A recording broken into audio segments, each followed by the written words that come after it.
I will let you know when you can come in. In 5, 4, 3, 2, whenever you're ready. Race fans, the 100% IROC Series welcomes you to race number 2 of the season. This time, we're not making as many left-hand turns. In fact, for the most part, we're going right, Cody. We're at a road course, Lime Rock. It's a very interesting track, especially for these V8 sports cars. We're wrestling around these corners here. It's going to be a really interesting change of pace. Obviously, the goal of this IROC Series was to kind of take some of the best drivers on this sim that we get in this series and kind of put them through a lot of various different challenges. Going from a 1.5-mile oval to a road course is a big change, Cody. And not only that, but it's a fast road course. I'm looking at some lap times here. We've got about 50-second lap time average. One driver dipping beneath 50 seconds down to 49 seconds. What are you looking forward to, Cody? For the most part, just looking forward to another great race. I mean, this is my first time calling road courses, as I'm sure you guys are well aware.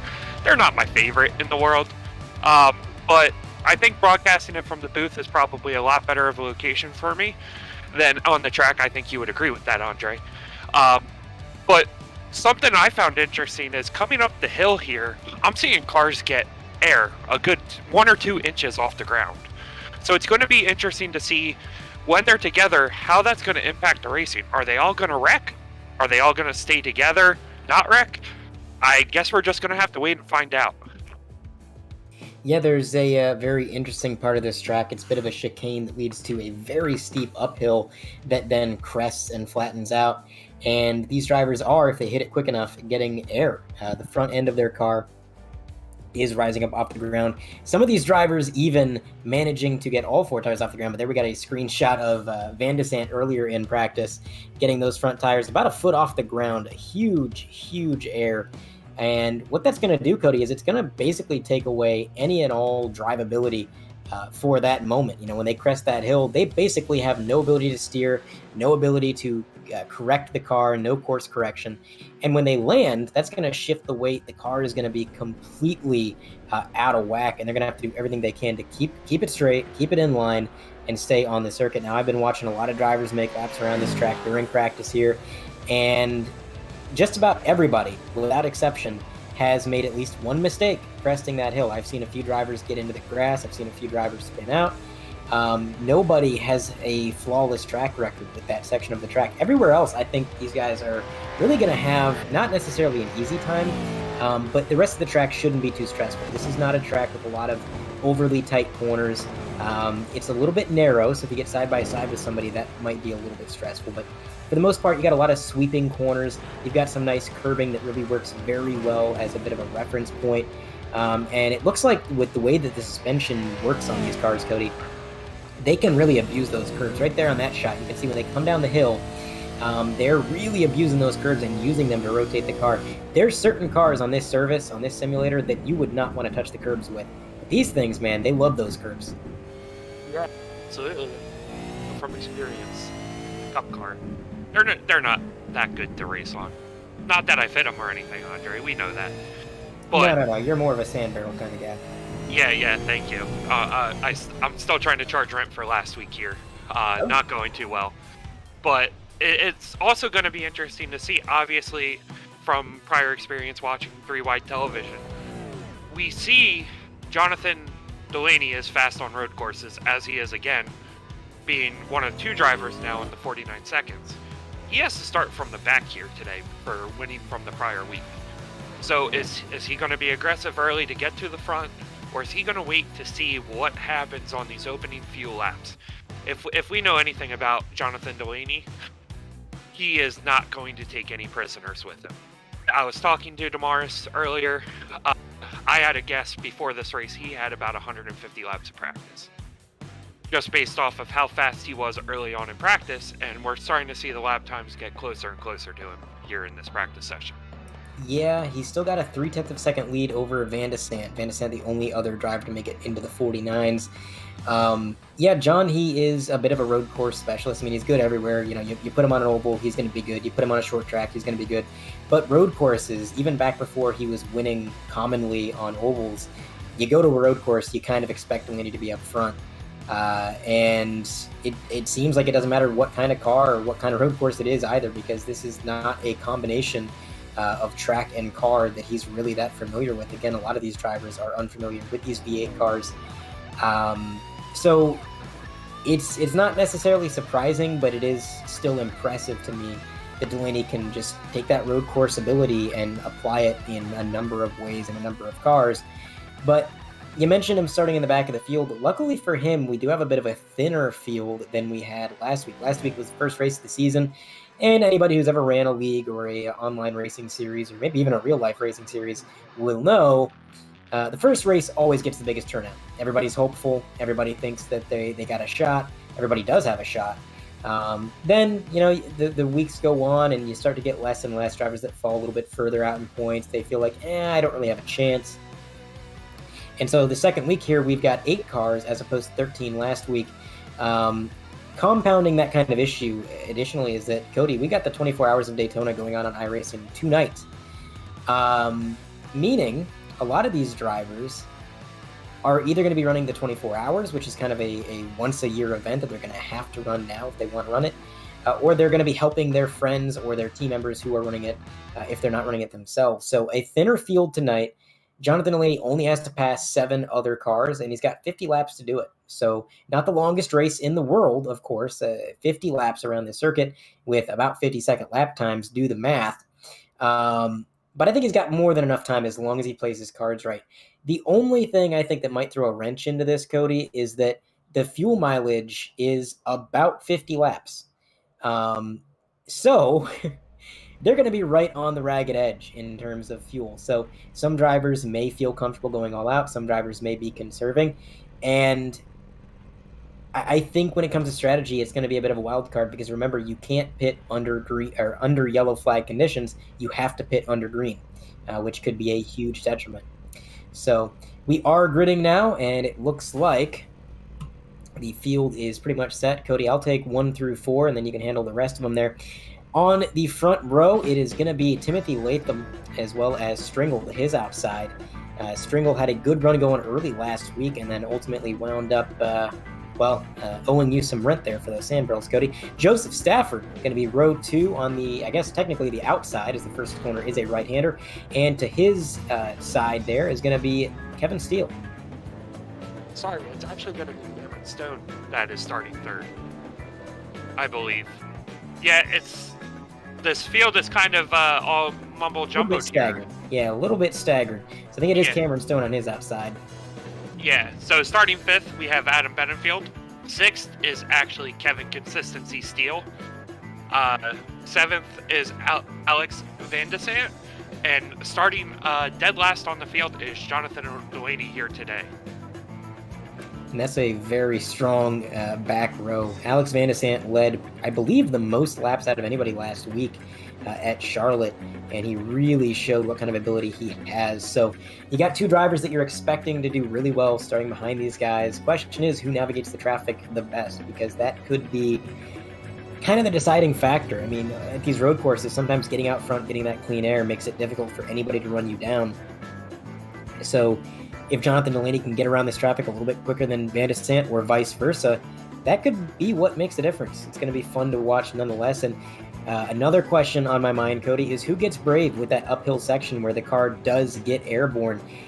You could theoretically close in on somebody. If somebody's going to take it real easy going up that hill, they're afraid of getting too far up in the air, they don't want to, throw their car around, you could keep your foot in it. You could close that gap. It is a great, great time-saving opportunity, but it comes at high risk. As we come back around to the straightaway, very short pace lap, even for a road course. And the pace car is going to make his way down pit road, and that's going to leave the field in the hands of David Stringle and Timothy Latham. There's the green flag. Nobody going yet. And an almost identical start between our front row drivers. They're going to stay nose to nose going into turn 1. Stringle on the bottom.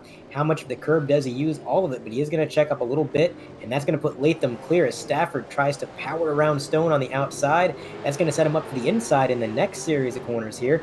Can he get clear of Stone? No, they are going to stay side by side in this battle for third place. In the meantime, Latham pulling away. A little bit further back in the pack, we got some wheel lockup. That was Joe Stafford in the number 3, locking the tires up big time. We're coming over the hill for the first time. Who's going to be the winners and losers? Looks like everybody so far able to get through there clean. And Kevin Steele towards the back of the pack. Watch them all go up over that hill, and we've single filed out, Cody. Heard our question early on, who was going to be aggressive early in the race, and we saw Alex Van de Sant and Jonathan Delaney both make aggressive moves early to try to get through some of the traffic that they feel may not be as fast on road courses. Now, as you can see, Cameron Stone just locked up going into turn 1 there. He's making a move for third, I believe, right there. Yes, going for third place. Sorry, it's kind of throwing me off still, Andre, watching it from afar on a road course. I'll get used to it, I promise. But here we are as we have another battle here as Jonathan Delaney battles David Stringle here. Yeah, Delaney and Stringle side by side now. They're all working their way up the hill. Stringle with a lot of air, and into the grass he goes. That's going to allow Benefiel to get around on the inside. He had to check up just a little bit to keep that car straight. And again, that's that risk versus reward. Stringle was full throttle going over that hill, but unfortunately it bit him, and he's going to drop another position. Kevin Steele now getting around him. And that's going to put him last in line. Jonathan Delaney right behind Alex Van de Sant, about 5 or 6 car lengths. Neither of these drivers quite reaching the front as quickly as I would have expected. One car I can't take my eye off of, mostly because of the smoke signals he tends to be sending every single corner, is Joe Stafford. This guy has worked his way through the field all the way to second. He's closing in on Latham, one of the fastest cars on the track, but man, he's driving like a man possessed, Cody. The lockup is real every single corner. You're seeing the smoke bellow out of that machine, and somehow it doesn't seem to be affecting him negatively. Yeah, anyway. Now, while we do know that the fuel, they should be okay on fuel to get to the end, we really don't know what tire wear is here. Obviously, again, as I said last week, I'm still no Larry Mack, so maybe we should start calling him the Cody Bird trends of the race here.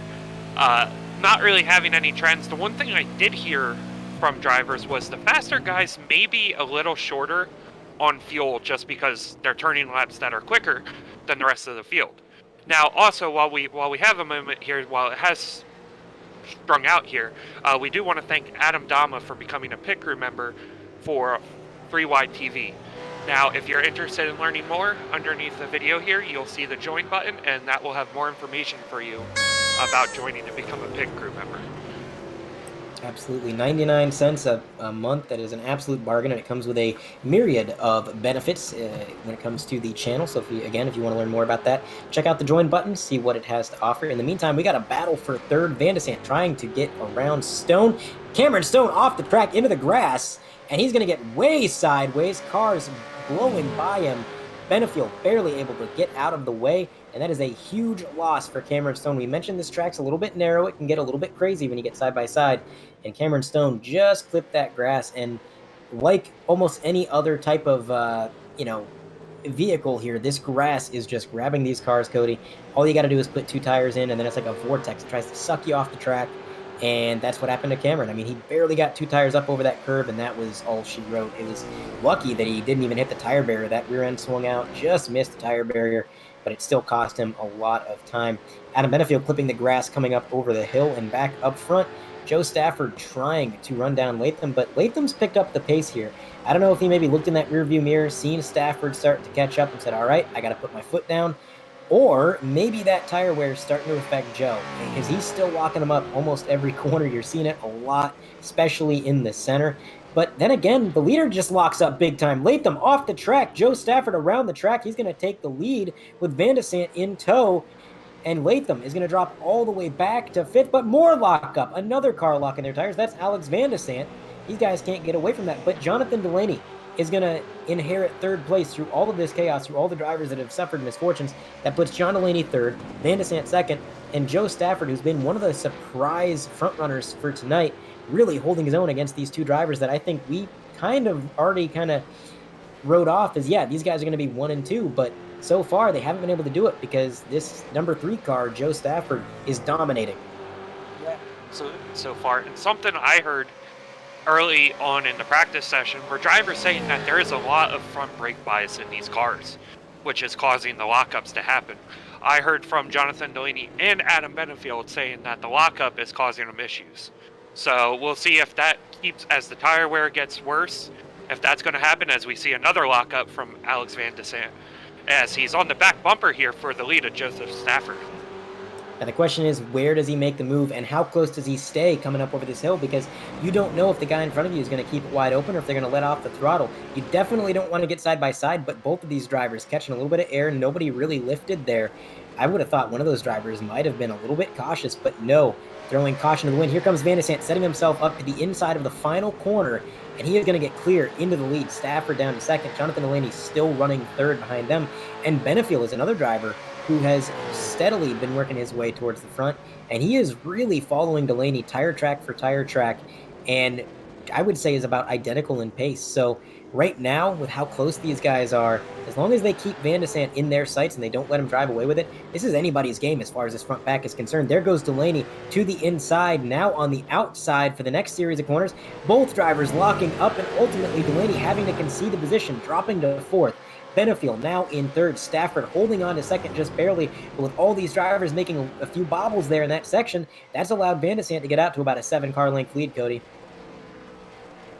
Or what we just saw with Jonathan Delaney locking up on the outside there, it looked like he got a little swirly going up through the hill portion of the track, and he dropped back about 6-7 car lengths off the back of Adam Benefiel here. So it still is anyone's race. Obviously, with a road course, races tend to get a little spread out a little quicker, but we're seeing some great racing here early on, Andre. And one thing to keep in mind, whoa, man, Adam Benefiel, he got so sideways. I thought he was on a one-way train to the infield there, but no, he actually gathered it up, maintains third. As I was saying, though, Cody, I think you know as a driver, locking your tires up is a bit of a snowball effect, because when you lock your tires up, they get hot. And when they get hot, you're more likely to slide those tires and lock them up all over again. So it just kind of compounds over time.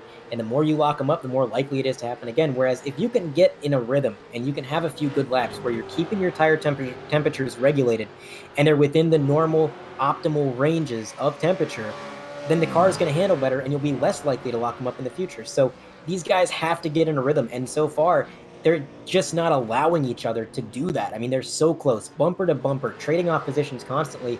To get in a rhythm, you have to be calm. You have to have a little bit of complacency between drivers, and that's not what we're seeing so far. Yeah, absolutely not. And like you mentioned about just staying consistent, that's the biggest thing on these road courses, Andre. We have to keep the cars, from personal experience, you have to hit your marks lap after lap, time after time to make sure that you're hitting your ideal lap time, you're not falling off the pace. Now, obviously, I may not be the best one here to suggest anything, but at the same point, sometimes it's better just to take it a little easier in the corners, as you see Jonathan Delaney making a move for third here at the start-finish line, as Adam Benefiel is up to second. Yeah, Jonathan Delaney making his way down the straightaway, was able to get a perfect overtake, just got a better launch coming out of the corner. And that's another thing with these road courses, Cody. The better of a launch you can get out of the corner, the better. I mean, there's a reason these guys say slow in, fast out, because any speed you're able to find on exit is going to carry all the way down the straightaway, and that's exactly what allowed Delaney to make that overtake. But while these guys are battling it out, I think Delaney knows that he's on a bit of a timer here.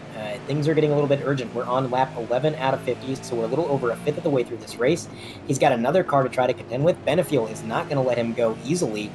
And all the while, look at the massive lead Van de Sant has built up.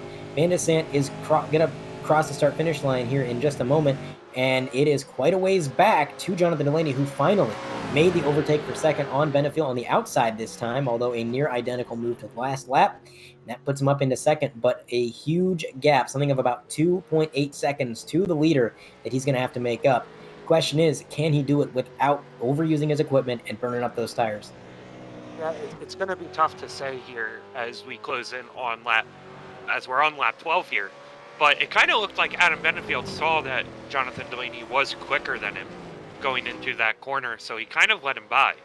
But from what I've seen early on, it's going to be tough to see Jonathan Delaney make up that 2.8 second gap here without using up his stuff, as Alex may be just kind of riding, trying to save his equipment to the end, because he knows that if Jonathan Delaney gets there, that's going to be a very good battle for the lead in the closing portions of this race.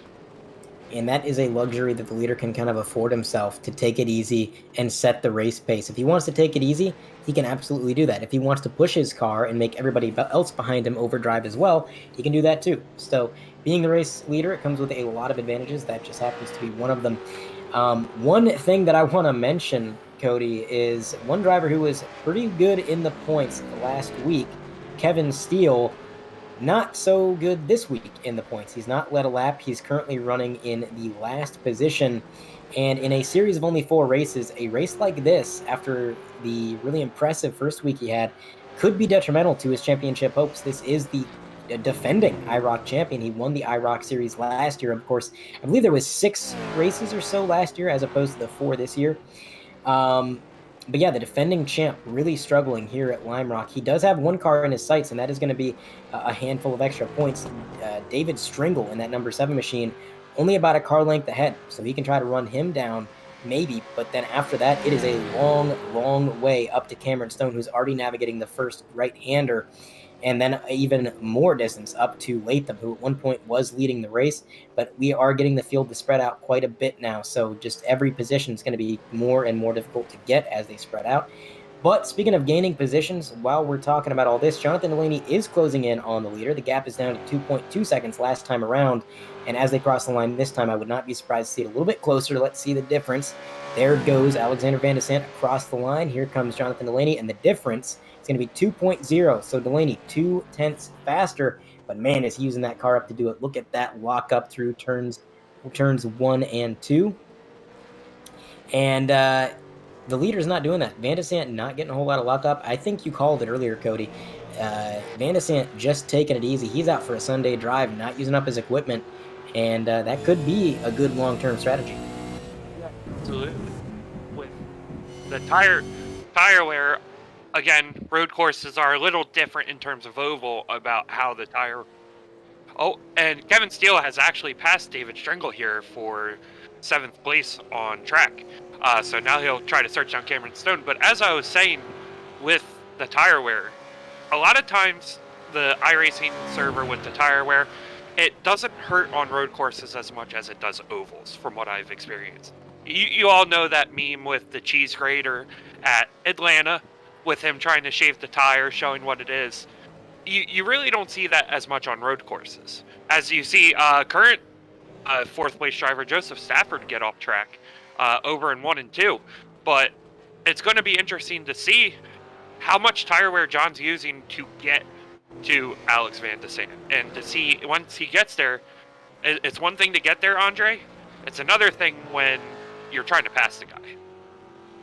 It absolutely is. Just getting there, that's half of the battle.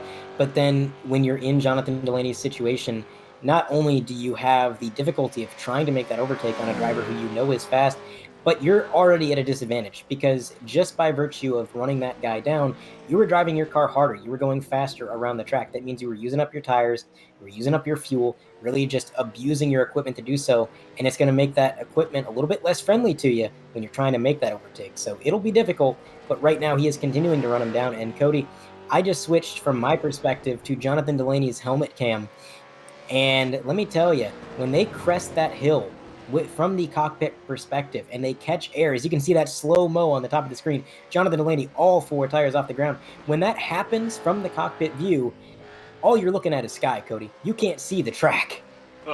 Yeah, that's definitely not something you want to see while you're on a track, is the sky and not the pavement of the track, as Jonathan Delaney goes off track here yet again. So he is definitely trying to get there, as the gap currently now is 1.8 seconds as we come into almost 20 laps into this race. So it's definitely going to be a strategy. Flag is out. Oh boy. This has got interesting. And what's really weird is I can't find a single car involved in an incident. Everybody's on track. Nobody's damaged. Incident limit has been reached, according to race control. So I'm not sure what that means. Yeah. I tell you what, Cody, you take it from here. I'm going to hop into the race control booth. I'm going to have a word, see exactly what's going on, and I will return. Yeah, absolutely. So, I'm going to try to talk here and see what's going on. But it seems like that I've never seen a caution at a road course on the service. So this is something that is really interesting to me. I don't know if this is something to keep the field back bunched together to provide some more interesting racing. Oh, as Adam Benefiel goes off track here on the pace lap into the tire barriers. Oh, that's interesting. He locked it up going into turn 1 and hit the tires from 3rd place. It doesn't look like his car has too much damage here after the incident, but you won't be able really to see, as you see on the replay here, what happened. Looks like he just locked up, got over the rumble strips, and into the grass he went, and then into the tire barrier. So it's definitely something that I wonder if tire wear is getting that bad that a caution needed to be thrown here.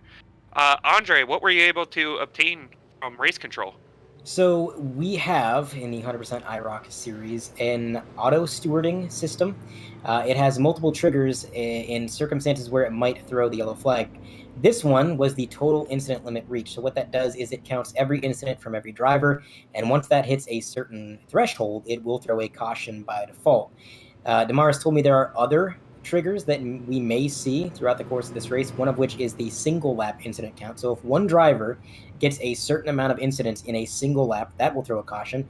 And we've also got debris cautions. So if, or at least that's what I'm calling them, technically they are random cautions. So it may just fly at any given time for no particular reason.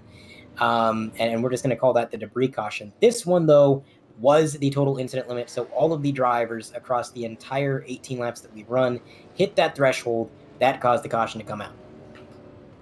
Thank you for getting that clarification. And while you were gone, Andre, I was mentioning how Adam Benefiel went into the tire barriers and thought he didn't really have damage. Well, if you look on the left side of his car right now, it looks like the whole left front quarter panel is gone. So we'll see how that impacts his car here going forward. Yeah, that car is pretty heavily damaged. Now, usually in road course racing, I would say aero and body panels and stuff don't really matter quite as much, but that's the left-hand side of the car, and this track is 95% right-hand turns. Really, you only turn left one single time in this entire track. So that could actually hinder him, because that's going to make it a little bit more difficult to turn right when the left side of the car is just acting as a parachute. That could be bad, but we'll have to see. As the lights are off on the pace car, the admins did shorten the caution, so it is going to be Van de Sant leading the field with Delaney to his outside, and this is going to be Delaney's opportunity here. He was closing in on the leader, but now he's got an even better shot as Van de Sant gets a great jump, not at all reminiscent of the initial start. He gets out to a 1 car length lead, and Jonathan Delaney clips the grass, gets a little bit sideways. That's going to make him fall back even more. So, man, what a power move by Van de Sant to start the race the way he did. Benefiel navigating the first right-hand sweeper pretty well, the damage not seeming to hold him back too much here, Cody. Right now, halfway through this lap, he's keeping pace with the cars in front, so maybe, just maybe if he's lucky, it's not going to affect him too much. Behind him, you got Stafford, who was really fast on the short run, kind of faded on the long run. Keep an eye on him to maybe try to make some overtakes here, and whoa, man, Benefiel hard into the outside tire barrier. He is stuck in that Armco. He gets free. More damage to the front of that machine. No caution. And that's going to put him dead last in the pack as we got a battle. Cameron Stone now trying to put the bumper to Latham. That would be for 5th position coming to the straightaway here. And speaking of battles, Jonathan Delaney also closes in on the leader. But yeah, the story there, Cody. Adam Benefiel hard into that tire barrier. Cam makes an aggressive move here, going for, I believe it's 4th place, as he overtakes Timothy Latham for that position. But going back to that Adam incident, man, that's going to require some Tylenol after this one's done, because that was a hard hit into that Armco barrier. And we mentioned that when you're cresting that hill and you get airborne, you have no opportunity to course correct. You saw him counter steer, you saw him try to get that car angled another way, but he was in the air. His tires were not making contact with the ground, so all of the steering in the world was not going to help him. As we have the Icy Hot award, Adam Benefiel getting the Icy Hot awarded the race. But yeah, you just can't correct when your car is in the air, and he just happened to be at the slightly wrong angle, Cody. And we can see it doesn't take much. You can go from 0 to 100 real fast. Disaster can strike, and that might be a wake-up call for the rest of the drivers in the field. Yeah, absolutely, and you'll be interesting. It would be, wow, still can't talk today, Andre. Don't know what that is about. Oh, as Cameron Stone goes off track with a battle with Timothy Latham, it's really interesting to see what these drivers are, how aggressive they're going to be here as we get close in on halfway. Now, something else of interest to think about is with that caution we just had, Andre, we said that the fuel limit was about 50 laps. Now, if you're new here this week, you'll notice that the battle for the lead is heating up here as we have Jonathan Delaney on the inside of Alex Van de Sant.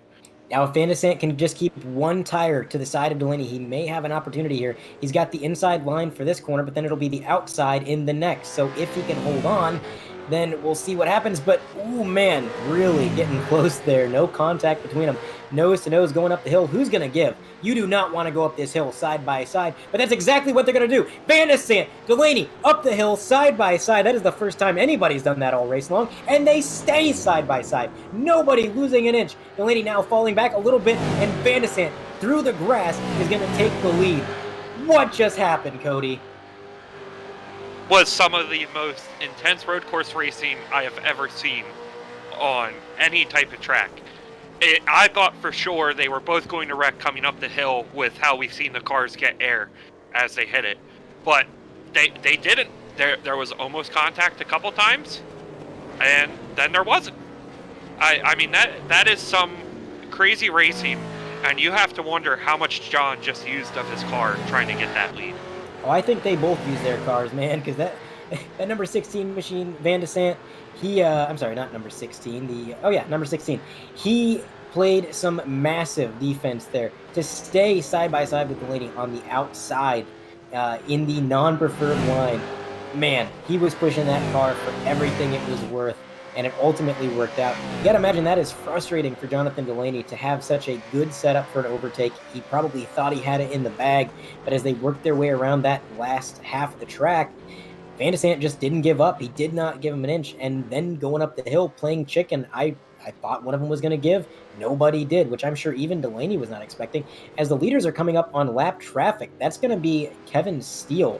Now, Kevin Steele was on the driver radio laughing at something earlier. I now suspect that may have been a sarcastic laugh, as he is in danger of going one lap down.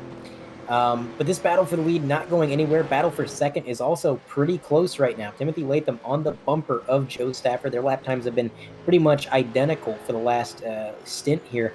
And Cameron Stone falling back a little bit to both of them, but still within range here to kind of pounce if anything happens. So battles all over the track. Jonathan Delaney still trying to run down the leader. Now, obviously, with lap traffic coming up, they're going to get to him probably within the next lap or two. Kevin Steele, he's an experienced driver. He's not going to make his car too wide. He's not going to pose any immediate threat to the leaders. And he's probably going to do everything he can to get out of their way. But, Cody, this track is narrow. And even if you're doing everything you can to get out of the way of the leaders, they're still going to have to go side by side with you. And that's risky at any given point on this track. So does Jonathan Delaney maybe try to use this lap car of Kevin Steele as a pick, or at the very least, you use him to slow down the leader enough to get back on that bumper? It's definitely something that's interesting to see as they close in on the back of Kevin Steele. Now, we mentioned last week about how certain drivers may not necessarily agree with Jonathan Delaney's racing style. Kevin Steele isn't one of them. Kevin's going to get out of the way of both the leaders when he sees a safe opportunity to get out of the way and allow them to pass without too much trouble. Now, as I was going back, while the battle for the lead has cooled down, we now have a battle here for third place as Cameron Stone is on the inside of Timothy Latham there for fourth. Couldn't make the pass, but they were almost three wide, Andre, going into turn one there. Man, these drivers are not giving an inch here today. Man, 2 wide is bad enough, but if they'd went 3 wide, that would have been absolutely incredible to see. And it probably, ooh, man, Latham gets a little bit squirrely going up the hill right in front of Cameron Stone. Cameron doesn't even flinch, though. He uses that as an opportunity to get around him. And here we have both the leaders getting around lap traffic. That was absolutely perfect for Van de Sant. They caught up to Kevin Steele right on the straightaway, and that was the easiest possible place. Jonathan Delaney goes off the track, a little bit squirrely in the grass. He's going to give up most likely second place. No, he does not. Kevin Steele also in the grass. Cameron Stone now working his way around him alongside Stafford. But this is a huge blow for Jonathan Delaney because he is now nearly an entire sector of the track behind the leader. He could not get back on track. That grass pulled him out into the outfield, and from there he was on a skating rink. Yeah, and the thing about the grass, as you see a replay here, he gets on the rumble strips and just arced it. It looks like a little too wide going into turn number 2 and got the edge of the grass and just went skating. I mean, I know it's cold up here in the Northeast, Andre, but I don't think Jonathan Delaney had any plans to ice skate today. And that was the worst place for that to happen, too, because the first corner here is such a long, sweeping right-hander that if you overshoot it and you find yourself on the outfield, the corner just keeps bending away from you, and you got to turn sharper and sharper and sharper to try to get back on the pavement. It is not an easy feat. I would say he's lucky that he even really maintained his car and kept it from spinning out entirely and losing the grip entirely. But Van de Sant now out to, according to the scoring and timing, an 8-second lead. So really, it's smooth sailing, I think, for that number 16. Delaney cost himself a ton of time, and I can't imagine that he's going to be able to run him down in the 23 laps allotted right now. So as long as Van de Sant just keeps it clean, doesn't make any mistakes himself, that could be all she wrote. As we have a car going down pit road, that's going to be Stafford. And it looks like maybe going to take some tires, Cody. This is some strategy plan out here. Well, you were in there. Jonathan Delaney actually went down pit road as well and actually lost a lap. He's on his out lap now here, but he's not a lap down yet. My apologies there. Kevin Steele is the only car 1 lap down. But I'm starting to wonder if these guys are thinking they won't be good on fuel, and he's pitting here early to get the tire advantage on Alex as we go into the last 20 laps of this race. Now, as I was mentioning about the fuel earlier, before the intense battle for the lead picked up, with that 1 caution lap, and caution laps do not count in this series. So I wonder if that threw a wrench into some of these drivers' fuel plans. It definitely could have. You know, we weren't about 2 laps under caution. They did not count. So that's just extra fuel that we're kind of wasting. And they were already close. They were already on that threshold of fuel. So maybe these guys are feeling a little bit less confident. Van de Sant has not pitted, though. And I think that's going to be the tell as to whether or not these guys can make it. Van de Sant, if he makes his way down pit road, then I don't think anybody can make it. But if he doesn't, I don't know. It's going to be interesting to see. He's, again, got a massive lead. Timothy Latham behind him. Cameron Stone also in third there. But huge gaps between them. Actually, Cameron Stone got around Timothy Latham, it looks like. So it's going to put Cameron Stone in second, one of the drivers to not pit yet. Yeah, I believe the drivers who have pitted are John Delaney, Adam Benefiel, Joe Stafford, and Kevin Steele. Steele now 2 laps down after his pitting sequence there. But yeah, very spread out and questionable fuel mileage here, Cody. Yeah, it's going to be interesting to see what happens here.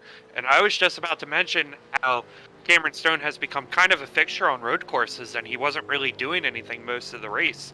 Well, here he is up in second now, and if something happens to Alex, Cameron Stone may be in the catbird seat here as we come down to the laps. And we all know Cameron Stone knows a thing or two about saving fuel.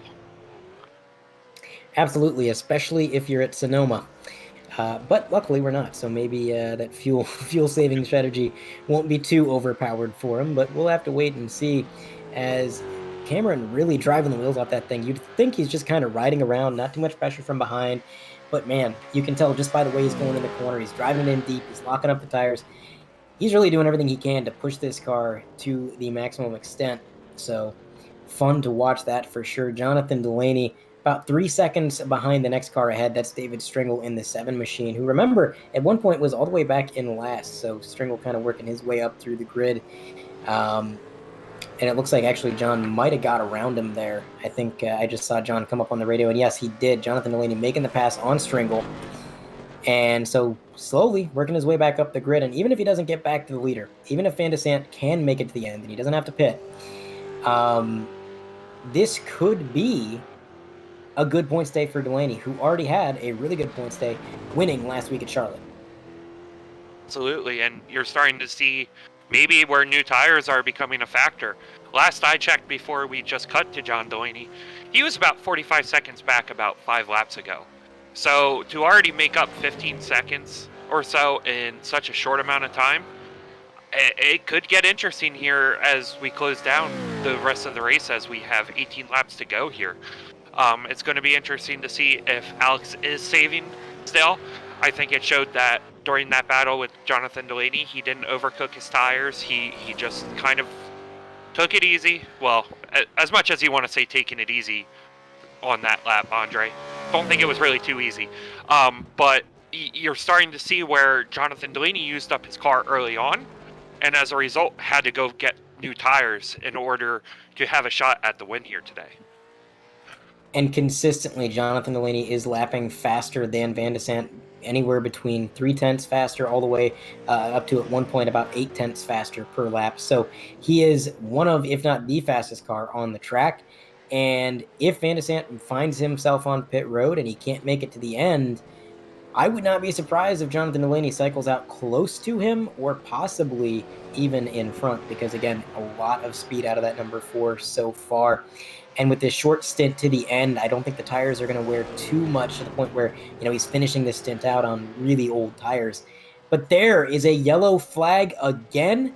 This time it is the total incident limit, I believe, for every driver again. That was not the single driver incident limit for a single lap. That was over this stint, we have reached a limit between everybody. And that changes everything, Cody, because now Jonathan Delaney in 4th is going to be starting on row 2, right behind Van de Sant. And that is assuming that Van de Sant doesn't pit, which he may. I think at this point, anybody who has not pitted is on the chopping block here, Cody, because we're going to be making another 2 or 3 laps that aren't going to count towards completion. That's something else to think about while we're under this yellow flag. During yellow flags, you can't pit for tires. You can only pit for fuel. So it is going to be interesting to see what happens here as Jonathan Delaney goes off track again, over in turn 1, and he's Under still yellow. off track.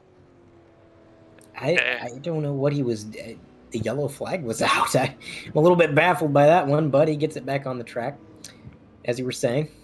Yes. But it's going to be interesting to see what happens here, because Jonathan Delaney has some of the freshest tires in the field here as when we go back green.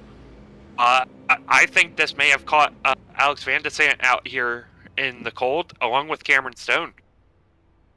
And it looks like Van de Sant is going to stay on track. I believe the lights are going to go off on the pace car this time. We'll see if I'm correct in a moment here. There they go across the line, and the lights stay on. So I guess Van de Sant has one more opportunity to pit if he chooses to do so. But here's the thing. Even if he does pit, he's going to cycle out, I believe, in 7th place. Kevin Steele is 5 laps down. I believe he's taking it to the garage. So that's not that many cars to work his way around, and that would give him not the freshest tires, because you can't take tires under yellow, but it would give him a little bit more weight. The car would be heavier than anybody else because he'd have the most fuel out of anybody. And again, not a very big field to try to work his way through if he pits. And correct me if I'm wrong, I think actually having a lighter car may be better off for the tire lockup. Just with less weight in the car, you're not locking up the brakes as much, and that could result in having better tire wear here, Andre. Now, it's going to be interesting to see as the lights have gone off on the pace car, and we're going to go back to green here this time by. Yeah, we have shortened the caution. The admins decided to turn the lights off, so we're going to double them up, and Van de Sant is not going to have the opportunity to pit. So here's, obviously, if he pit, he would have been awarded a penalty. We're under yellow flag conditions. You can't pit under yellow without getting a penalty. But the question is, would it have been worth it to take the penalty? If he's this close on fuel, if everybody's this close on fuel, I don't know. I guess we're going to watch how it plays out. Cameron Stone to the outside of our leader, and behind them, you've got Jonathan Delaney, probably very hungry to try to make up for the mistakes that he's made in this race. And Latham as well, a very fast car so far tonight. Cameron Stone not getting a very good start. A little bit of wheel spin out of that 13 machine. That's going to check up the entire outside lane and put Delaney down one more position as they go side by side in front of him. A little bit of near contact, but they're able to avoid it. Cameron Stone off the track. That is a scary sight to see. Contact between Stone and Latham. Latham sideways, drifting through the corner, and Delaney stuck behind them, nowhere to go. All the while, you've got Van de Sant driving off into the sunset in front of them. This may be exactly what Alex needed. Absolutely, and it looked like that was just, again, like you said, Andre, a narrow track, as Alex has opened up a almost 2.25 second lead here as we go back to the replay to see what happened. Cameron Stone got in there hot. Latham was just there. And I don't know how they both saved that from any other incident there, Andre. That was impressive. Yeah, that was impressive for sure. The fact that Latham was able to not only get his car corrected, but he never even went off track. He got that thing counter-steered and kind of got the grip to pull him back in before he even reached the track limit. So very impressive. And Cameron Stone doing a good job also kind of getting on the brakes and, slowing down and not pushing him even further. As we got a car a little bit sideways, a little bit of lockup between Benefiel there. That's going to allow Stone to work his way around. That was quite a camera angle. And whoa! Looks like we got Stafford into the outside wall, the same exact wall that claimed Benefiel earlier.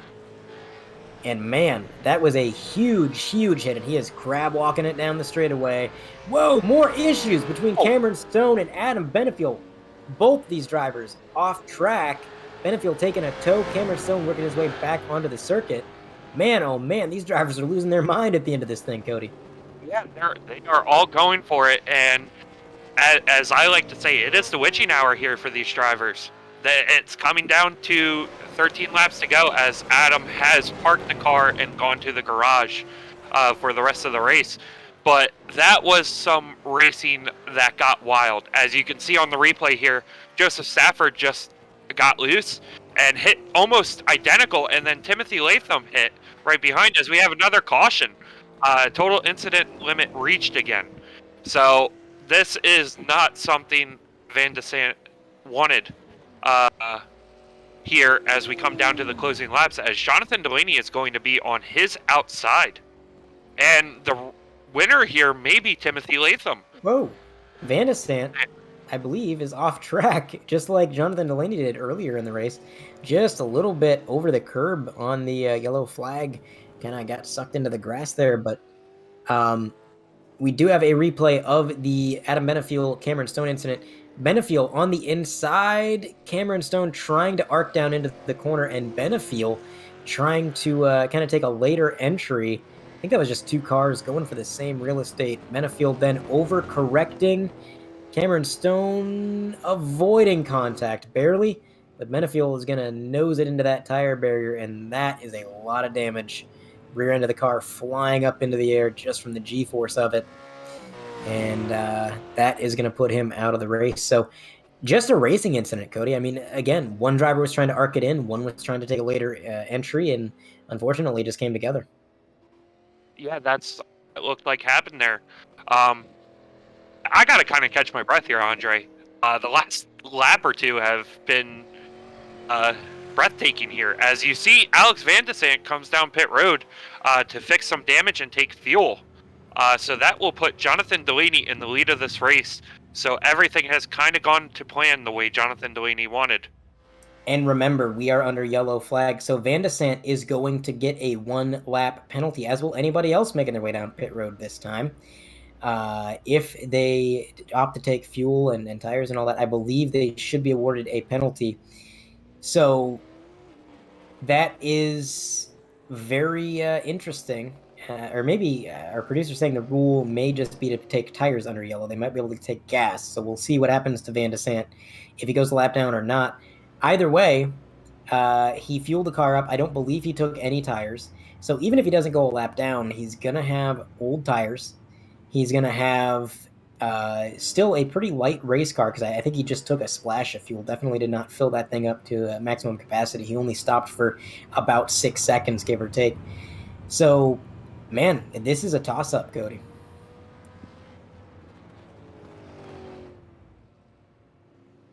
So Okay, so our producer is saying that, yes, Van de Sant should be subject to a 1-lap penalty, even if he just fueled up. That's what I thought, but I've been wrong about that kind of thing before, so I was kind of covering my bases. So, really, what we're looking at now is the Jonathan Delaney show, I think, Cody. Yeah, it's going to be interesting to see if Alex took fuel or if he just repaired damage. That's going to be a big question here. You would think that he would have to take fuel, especially now that we've had 3 cautions here. He was in his pit for 5 seconds. So I don't believe he could have taken fuel and repaired the damage that he had. So it's going to be interesting to see what race control decides to do. As Alex will line up third here on the restart. Yeah, it's going to be interesting. Maybe he did just fix the damage. That's a possibility. And if that's the case, he's going to be real close on fuel here, Cody, because, man, oh, man, we've had, 3 cautions now, each one adding between 2 and 4 laps of additional pacing that do not count towards completion. And again, even without cautions, we were already kind of wondering, can they make it 50 entire laps? So it's going to be close. But even still, we know for a fact Jonathan Delaney still has an advantage regardless because fresher tires, he's got fuel, we know he can make it. So really all he's got to do is keep his head on his shoulders, not make any big mistakes like he's done earlier in the race. Meanwhile, you got Van de Sant kind of fighting an uphill battle here. He's got worse tires. He maybe can't make it on fuel. And if he runs out, he's going to have to pit under green. And we're getting down to the end of this race. We're on lap 37. It'll be lap 38 when we take the green out of 50. Any mistakes, any pit stops, you're not going to be able to make that up. At that point, you're just hoping for another caution to bunch up the field because you're going to lose too much time. Coming down the hill into the final right-hander before the straightaway here, pace car is going to be turning into the pits this time. Lights are off. Cameron Stone, after all of his incidents, everything he's been involved in, he's still going to be restarting P2 behind Stafford and Delaney. And Delaney wasting no time. As soon as that pace car was off the track, Delaney got on the loud pedal, and that's going to give him a 1-car length lead. Van de Sant in third, contact to Stafford. That's going to billiard ball him right up into Jonathan Delaney almost. Now the deck lid of that car for Stafford is gone. Stafford has no spoiler. That could be huge at a road course like this, but he's going to hold on a second. More wild racing as we close out the end of this race here, Andre. And something to take of note here, Cameron Stone has gone into third, and with the rear deck lid missing off the back of Joseph Stafford, we saw last week it didn't really affect him. Now, granted, that was an oval, and we're at a road course here today, but it looks like he's kind of holding his own in second here. And it just looked like Alex kind of was ready to try to get ahead of the 2 guys in front of him and was trying to chase down Jonathan Delaney here as we close out the end of this race, as you see Alex Van de Sant making a pass here for third. And he's going to get clear, but he did take a very low entry. That's going to make his car tight on exit, especially through this sweeper. Luckily, he's able to get the car checked up in time, and while he wasn't following the optimal racing line, he still closed in on Stafford. And that's going to be really the final obstacle between him and Delaney. After he gets around the car ahead, it's just going to be a game of trying to run down Delaney and hoping that he doesn't run out of fuel. Coming up the hill, there goes Delaney. Here comes Van de Sant as well. And man, oh man, all of these drivers just driving the wheels off these things. I am really impressed right now, Cody, with Joe Stafford. Stafford does not have a rear deck lid, at least as far as I can see from my perspective. And even still, holding on to second place, running competitive lap times, this guy has been fast all race long. Of course. Oh. And Wow. More lockup, and somebody is on pit road. Cameron Stone is on pit road, so I'm wondering if fuel has become an issue for the guys that haven't been able to take fuel yet here today. So it's going to be interesting to see what happens with Alex Van de Sant here as we close out the end of this race. But going back, as I was about to mention, like I did last week, there's a lot of guys that we don't normally see run races, Andre. And so far, these guys have shown they're up for the challenge against the rest of this field. Absolutely. Alex Van de Sant trying desperately to get around Stafford. He knows that time is running out. It's not on his side. They're coming to lap 41 out of 50, so it'll be 10 more times around this track. And Jonathan Delaney is just pulling out to a massive lead. He's going to try to set himself up to the inside of Stafford, and he's able to outbrake him going into the corner. But again, that comes at the cost of getting really tight through the sweeper, and that is a dangerous game. We've seen drivers just get tight and go off into the grass multiple times tonight. Luckily, Van de Sant played that to perfection. He was able to claim second place. Again, I think having that spoiler allowed him to drive it in a little bit deeper versus Stafford. And so it was really just a game of Stafford trying to hold on. Unfortunately, the car was not there for him. Now it's just trying to run down Delaney from here on out and hoping that he doesn't run out. At this point, I think Van de Sant just has to stay out on track. If he pits, there's no way he makes that up. But if he stays out and he runs out of gas, well, yeah, you're also not going to make that up. Either way, he's going to finish further back in the field. His only hope to get a good finish is to stay on the track, hope that he has enough fuel, and possibly run down Jonathan Delaney. What's that famous saying that we always hear, Andre? If you ain't first, you're last. Is that the saying? Absolutely. And I think that goes even farther here, because these are the best of the best on the iRacing server. And with not getting a win here, obviously, the 1-2 is the same as last week, but these guys want to go for that win and close the points gap that they currently have to Jonathan Delaney. As you see, Alex Van de Sant, man, getting air off that hill. I think that's been the most fun thing to watch here, other than the battles that we've seen here today, Andre. Yeah, it's been a lot of fun. I'm surprised that those guys have been able to keep their car under control as often as they have. Difference between the leader and second place last time around, it is actually shrinking. So Alexander Van de Sant a couple tenths faster than Jonathan Delaney. But here's the thing, we're running out of laps. If he's going to get up to John, he's going to have to be more than just a couple tenths faster. He's going to have to be nearly half a second faster per lap from this point onward, or hope that Jonathan Delaney makes a mistake. So working their way through these sort of winding S's before the hill, sounds like something may be going on track. Stafford just brushing that Armco barrier. He'll get it back on track. He's okay. And here comes a 15, nearly avoiding contact there. Man, oh man. Van de Sant off in the grass, really giving that car all he had. And let's see what the difference is here between the leaders. It was 3.2 last time, and as they cross the line this time, the gap between them is 3.8. So Jonathan Delaney faster that time. But man, we've had a lot of cars go off track, Cody, and we had contact multiple times so far. We know that it doesn't take much to hit that total incident limit. I would say the possibility of one more yellow right at the end of this thing isn't out of the question. Yeah, absolutely not. And something of interest as well, we see Kevin Steele has fixed his car in the garage and has come back out onto track, currently 10 laps down, trying to get as many positions as possible for the points. But with these guys, they're just off in the grass, and there's the car. Oh boy, this is going to get intense, Andre, as we have 7 laps to go here today. Yeah, that, this is going to be somehow, I think, more exciting than the rest of the street. This entire race has been exciting. Everything about this race has been kind of edge-of-your-seat action the entire time. Everything from the actual racing down to the strategy, down to these unexpected cautions. But now, so few laps remaining. 2 drivers that are both very fast, very talented, and they're going to be starting side by side. But also, Cody, think about this. More laps under caution for Van de Sant. We've said numerous times now we didn't think he can make it. Every time we've been wrong, but how long can he really hold out? It's going to be the question of the day here with 7 to go. Me personally, I don't think he's going to have the fuel here. Now, with the caution laps that we've run on top of the laps we have hit that 50 lap limit in terms of what we were told prior to the race today about the fuel limit.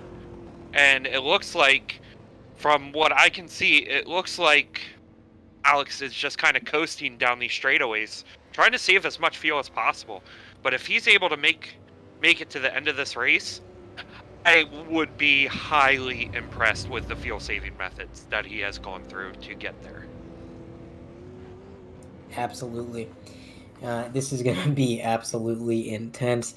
Timothy Latham is looking to line up third place here, as well as Joe Stafford. Both these drivers really, really quick. I'm surprised how close everybody's been in pace today. Yes, you've had a few drivers get out to sizable leads a handful of times. Van de Sant at one point, Jonathan Delaney at another. But really, when you look at the lap times overall and you just look at the overall race pace, everybody's been very close. So even though we're kind of saying it's going to be a toss-up between Van de Sant and Delaney, you can't count these guys a little bit further through the grid out. Latham has had some really great showings. And Stafford, despite having the damaged car, is still really doing a great job in that number 3. So, man, oh man, what a fun race this has been. Cameron Stone is one lap down. I'm not entirely sure how he went a lap down, but he is kind of, I would say, out of contention at the moment. So from Stringle on up, I think this is anybody's game. Yeah, absolutely. And we just were told that they are going to a single file restart here to end hopefully the final caution of this race, but we still can't count out that there will be more cautions. But it's going to be interesting to see how much Alex pushes, or if he's just going to go into fuel save mode here and try to hold on to a very good points paid position. We have seen Van de Sant use the chrome horn going into turn 1. Does he do it again to the leader? Does he try to make a Hail Mary attempt at the lead? He's going to have to be a little bit closer than he is right now because Jonathan Delaney got a great launch into the corner. Van de Sant does outbrake him slightly. Who is going to get the advantage through the first sweeper? Van de Sant on the throttle a little bit early. He gets tight. He's going to have to get on the brakes, rotate the car. That allows Jonathan Delaney to get out to more of a lead. But then Jonathan Delaney gets tight. Van de Sant closing that gap right back up. So now as we work our way through this sort of winding S section, it's going to be 4 car lengths between them. Jonathan Delaney working his way towards the hill, getting on the brakes just a little bit earlier through that section than Van de Sant, and both drivers wide open. Van de Sant landing in the grass. He's able to keep it straight, coming through this right hand. I want to call it a kink, but it's a little bit more than that. It's very sharp. Van de Sant in the grass, and now hard right-hander. This is where Jonathan Delaney is fast, Cody. Every single lap, that is where John really makes up a lot of time. That last corner, he gets such a good launch, and that speed carries all the way down the straightaway, and he did it again this time. So if Van de Sant wants any chance at getting the lead, he's got to watch Jonathan Delaney and see what he's doing in that corner. Yeah. Same time, monitor his gas, because as you see a lockup from Jonathan Delaney, and it doesn't look like Alex is able to close in as much as he wanted. But you got to think that he's watching his fuel gauge too, tick, tick, tick down. And if that gets too low, you're going to start seeing that car sputter. And he'll lose second place to Timothy Latham, who is in a really good third place position here. Absolutely. Now, Van de Sant got on the curbing a little bit there, didn't lose too much time because of it. Yeah, again, I think you're right, Cody. He's kind of having to watch his fuel maybe a little bit, maybe not able to drive all out. But regardless, he's kind of keeping pace with Delaney here. Delaney's only a little bit quicker as we take lap 47 out of 50. So 4 more times around this track. And coming through turn 1, Van de Sant gets tight. He clips the grass. And that is going to cost him even more time as he gets a little sideways again. Cody, these little mistakes add up over time. Yep. Timothy Latham just went off track from third place, giving third place to Joseph Stafford here as we come to less than 4 laps to go here at the very end. And it looks like it's going to be Jonathan Delaney's race to lose here as we come to the very end of this race, unless something, which we've seen mistakes happen already in turn 1 from Jonathan Delaney. So this race may not be over yet, Andre. Absolutely. It could be anybody's game as wow. Jonathan Delaney gets really sideways, getting onto the straightaway. They cost him a little bit of time, but he's got enough of a lead that he can kind of afford that bobble right now. It's not a luxury that Van de Sant has. Now, Van de Sant got a really good turn 1 here. I mean, just a lot of momentum as Delaney gets sideways again. That allows Van de Sant to close the gap even more. I would say 5 to 6 car lengths gained just in the first sector of the track alone. But Van de Sant is so far back that he's going to need more than that. You know, closing in that little bit just isn't going to be enough. So he's going to have to hope that Delaney keeps making bobbles like that. But unfortunately for him, the odds are not in his favor. Delaney has the fresher tires out of the 2, And that really shows as they work their way through these corners. Van de Sant trying to muscle that car around, all 4 tires into the grass sideways, but he saves it. What a save by Van de Sant as they come to take lap 49 out of 52 more times around, and it's going to be about a second and a half between them, a little bit more than a second and a half, actually now 2 seconds, 2.1 with the mistake that Van de Sant had made. So Jonathan Delaney, he's got to keep it clean, no mistakes. Van de Sant has to just hope that something goes wrong in the 9 camp. Yeah. Or the 4 camp, sorry. Yeah, no, it's okay, Andre. I know, I'm used to calling him in the 9 too. But Alex Van de Sant is not giving up yet. I mean, he hasn't really let off to try to save fuel. He is going for this win here today. And he's just hoping Jonathan Delaney makes one mistake, where we've seen him make 3 mistakes here today going into turn 1. And as we come around the final corner here, and we're going to see the 1 to go here, Andre. Yeah, Jonathan Delaney taking the white flag one more time around and a huge lead to the car behind. So it is going to be, I'm going to estimate here as they cross the line, what is it? 2.6 seconds. So Jonathan Delaney, he can take it easy. He can basically just go for a Sunday drive one more time around. And Van de Sant might be good on fuel. I mean, he's only got to make it around one more time. If he makes it to the end, I'm going to be really surprised. And I bet you everybody who pitted is probably going to be kicking themselves. Especially Cameron Stone, who ultimately wound up a lap down because, hey, they didn't need to. Van de Sant proving that they could have made it potentially. As he works his way up the hill, Jonathan Delaney working his way through the right-hander here, and it's going to be one more corner separating Delaney from his 2nd consecutive win in the IROC Series to be the only driver to have won so far this season. And down the straightaway, Delaney's going to break the draft, weaving back and forth.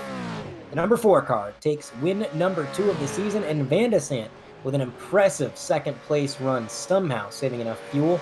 Joe Stafford bringing it home 3rd with the wounded horse. Timothy Latham 4th. David Stringle 5th. Cameron Stone is going to be 6th, 1 lap down. Kevin Steele 10 laps down. Adam Benefiel, the last place car, 15 laps ago, involved in an incident which took him out. And that is your finishing order here at Lime Rock. Cody, what a race that was. Yeah, I'm still trying to catch my breath from this race. Going into it, I figured it was going to be single file for most of the race, and that it wasn't going to be too exciting. I definitely think we got our money's worth here today, Andre. That was some great racing throughout the field, and really had no idea who was going to win. Yeah, that was anybody's game throughout the entire race. It was hard to call, but man, ultimately Jonathan Delaney bringing home the win, which that's a very uncharacteristic win, I'd say, for Delaney. Usually when Delaney wins, it's pretty obvious the entire night that he's got the car to beat, and it seems like when he wins, he's got the best car. Everybody else is kind of fighting that uphill battle. Tonight, it wasn't like that. Delaney had to fight for this one. He had to scrap for it. He had very formidable competition, and there were several points throughout this race where if things had gone just a little bit different, Delaney could have found himself in the same place Cameron Stone ultimately wound up 1 lap down. So really just an up and down night. It just kind of worked out for John.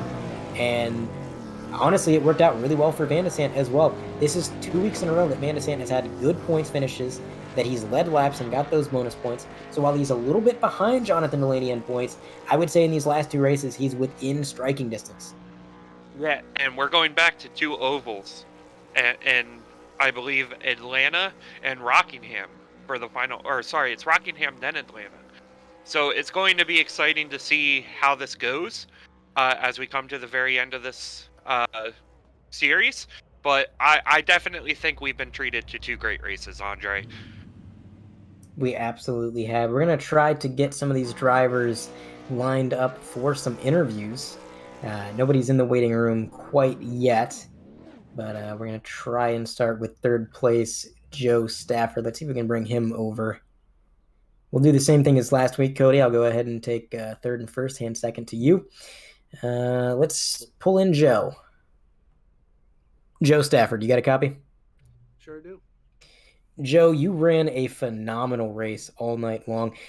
Maybe never had the car to beat, but even with a car that had a little bit of damage, it was holding you back a little bit. You were posting lap times right up there with the leaders, and you never gave up. It was an impressive 3rd place finish. Tell me about this race. Yeah, I knew Jonathan and Alexander were going to be a lot faster than me, and I was just trying to go at my own pace, and I made a lot of mistakes throughout this race. I wouldn't call it my best race, but it could have went a lot worse, and I'm thankful I put out a third place finish. Yeah, again, a very impressive run. At the end of that race there, you didn't have a rear spoiler. The number 16 kind of got into the rear end of your car and knocked it off. Did that affect the handling at all? Not really. Not that I noticed. I was already slow, so I was just trying to keep Timothy behind me. I know he caught me there at the end again. I think he maybe had a little bit fresher tires. Not sure. I could have been just a lot slower than him. So next week we're going back to an oval. The one and only road course of the season is done. What's your outlook going forward? Yeah, I'm happy to be back on the ovals. I'm not really good at road courses, but it was definitely fun. I haven't been on Lime Rock for years. You definitely put on a show for us, and again, a phenomenal run. Is there anybody you'd like to thank or shout out? Shout out to my parents watching, and everyone watching, and shout out to you guys. Shout out to everyone that's running this, and hopefully I could get into 100%. All right. Again, congratulations on the podium. Thank you for your time, Joe. Thank you. All right, third place Joe out of the booth, and he was being a little bit self-deprecating there, Cody. He kept saying, "Oh, I was slow, I wasn't doing that good," but you give this guy a car with no deck lid, and he's still out here running on the podium. That was, to me, if we were voting driver of the day, I'm giving it to Joe. He ran a phenomenal race all night long. But now I'm going to hand Alex Van de Sant over to you, Cody. Sounds good. Alex, you got a copy? This is Cody up in the booth. I got you. All right, Alex, so walk us through that race. The first thing I want to ask you about is how close were you on fuel? From what we understood, you could go about 50 laps on fuel, and with all those cautions, that had to throw a wrench in it. Yeah, I knew going in it was going to be super tight, and actually in, I think, the second run it was, maybe second or third, I started fuel saving, just so I would have somewhat of a buffer if we got another caution, and there were a lot more than I expected for that field size, so yeah, eventually at the end I just had to bite the bullet. It was going to be super close. I was going to be fighting for the lead, and I was going to have to fuel save for at least 3 or 4 laps to be able to make it. And then if we got another caution, I'd have to pit anyway. So it's like, okay, well, might as well stop that at the second to last caution so I can go to the end and be safe. And yeah, it kind of worked. I just didn't have that track position at the end, though. Absolutely. Now, another thing I want to talk to you about is that awesome battle we saw for the lead about halfway through the race between you and Jonathan Delaney, where you guys were side by side going up through the hill portion of the track. Now, what was going through your mind there? Because I know up here in the booth, we didn't think you guys were going to make it. Yeah, that was a bit scary. I was more concerned if we were still going to be side by side through the last corner, and I think I had cleared him by then.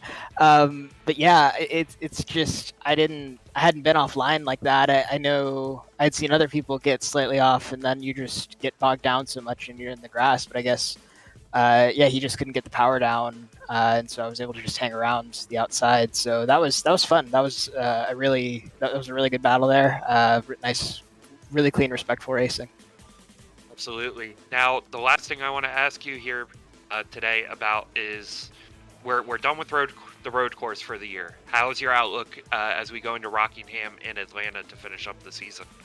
I have never driven Rockingham before, so I have no idea what to expect. If it's anything like Charlotte or this was, it's going to be a blast, though. So excited to learn a new track, and yeah, just looking forward to seeing if I can get ahead of John. He's won 2 these last 2 races, so I gotta beat him in one of these. Yeah, I think that's most of the field how they feel over the past year and a half with the speed Jonathan has. Now, is there anyone you want to thank today for the run you had?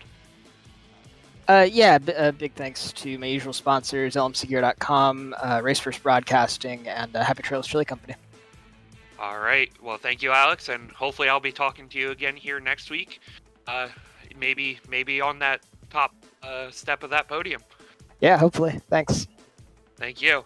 All right, that was Alex Van de Sant there, our second place finisher. Now, Andre, I mean, driving a car without a hood there at the very end, trying to chase down Jonathan Delaney is no easy task. He was able to keep it close there. And I believe you'll have the winner of the race and Jonathan Delaney coming up here. And, also to Van de Sand's credit there, he was fuel saving the whole race and still putting up times on par with Delaney, who I'm sure was not really doing a whole lot of conservation. So, impressive run from that number 16. And now we're going to have a word with the race winner, Jonathan Delaney. John Delaney, you got a copy? Yeah, I do. Well, John, you made it 2 for 2 so far. 1 on the oval, 1 on the road course. This race was very up and down. It came in very similar fashion to last week at Charlotte, where it was, kind of a question. You were kind of all over the field. At one point you're leading the race, at one point you're a little bit further back. Topsy-turvy race, but ultimately wound up winning it. What was the confidence like going into this race, and what was it like during the race? I started off, with high hopes. The only one I was really kind of watching out for was Alex.